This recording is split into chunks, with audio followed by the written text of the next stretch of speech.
Hello दोस्तों, कैसे हैं आप सब। उम्मीद है स्वस्थ होंगे और मस्त होंगे। दोस्तों वैसे आज है 16 तारीख और आज और कल के दिन आपको स्वस्थ रहना वैसे भी बहुत ज़्यादा ज़रूरी है। इसलिए गर्मी भी बहुत ज़्यादा है, आपको ध्यान रखना ज़रूरी है। साथ ही आपका समय बहुत ज़्यादा नहीं लूँगा, कुछ एनटीए की तरफ से एडवाइजरी जारी हुई है, उसके लिए आपके साथ हाजिर हूँ इस वीडियो के माध्यम से। हो सकता है आप में से किसी को पता हो, लेकिन कुछ नए स्टूडेंट्स जो इस साल पहली बार दे रहे हैं उनके लिए ये जानकारी बहुत ही ज़रूरी है। तो आइए बने रहिए पूरी वीडियो में, ज़्यादा लंबी वीडियो नहीं होगी।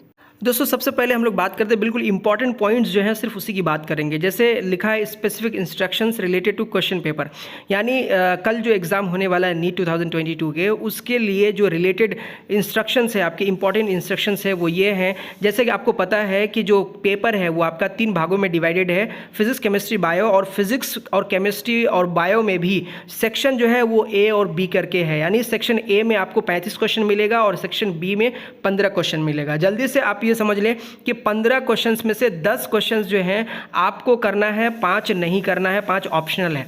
अगर आपने 15 के 15 कर लिए तो पहले आपका जो 10 क्वेश्चन माना जाएगा वो जो है इंपॉर्टेंट है। इसीलिए आपको सेक्शन बी में जो भी क्वेश्चन करें वो ध्यानपूर्वक करें, क्योंकि पहले जो 10 क्वेश्चन करेंगे वो बहुत ही इंपॉर्टेंट है।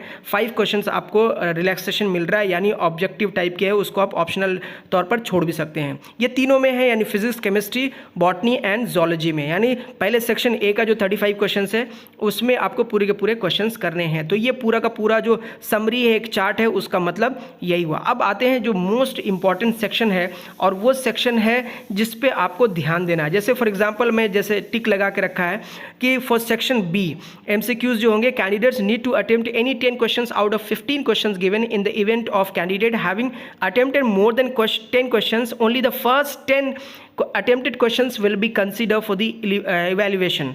There will also be negative marking for section B. However, if any anomaly or discrepancy is found after the process of challenging of the key verification, it shall be addressed in the following manner.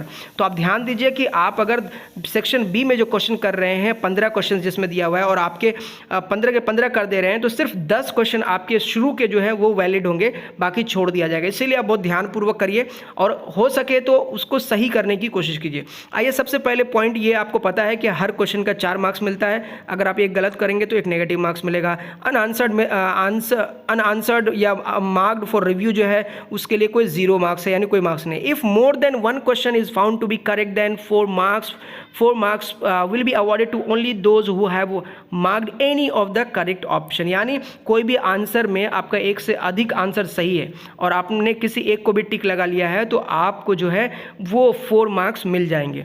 और next important बात है, if all options are found to be correct then 4 marks will be awarded to all those who have attempted the question. चारों options जो है वो सही हैं और आपने सिर्फ अटेम्प्ट कर लिया क्वेश्चन तो आपको मार्क्स दे दिया जाएगा। और जो लास्ट पॉइंट इंपॉर्टेंट है वो ये है कि if a question is found to be incorrect और the question is drop, that 4 marks will be awarded to all those who have attempted the question. The reason could be due to human error और technical error. जी हाँ, यानी कोई ऐसा question है जो उस वक्त तो आपको सही लग रहा था, आपने कोई एक टिक लगा दिया, लेकिन बाद में उस क्वेश्चन को जब वेरीफाई किया गया तो पता चला कि उस क्वेश्चन का जो आंसर है या क्वेश्चन जो है वो गलत है। ऐसे केस में स्टूडेंट का नुकसान नहीं है, बल्कि उसको 4 मार्क्स जो है वो दे दिए जाएंगे। और लास्ट में लिखा है, candidates are advised to do the calculations with the constant given if any in the questions. जी हाँ, यानी आपको जो कैलकुलेशन बेस्ड यानी कांस्टेंट्स कुछ दिए गए हैं क्वेश्चंस में, तो उसके कैलकुलेशन आपको करना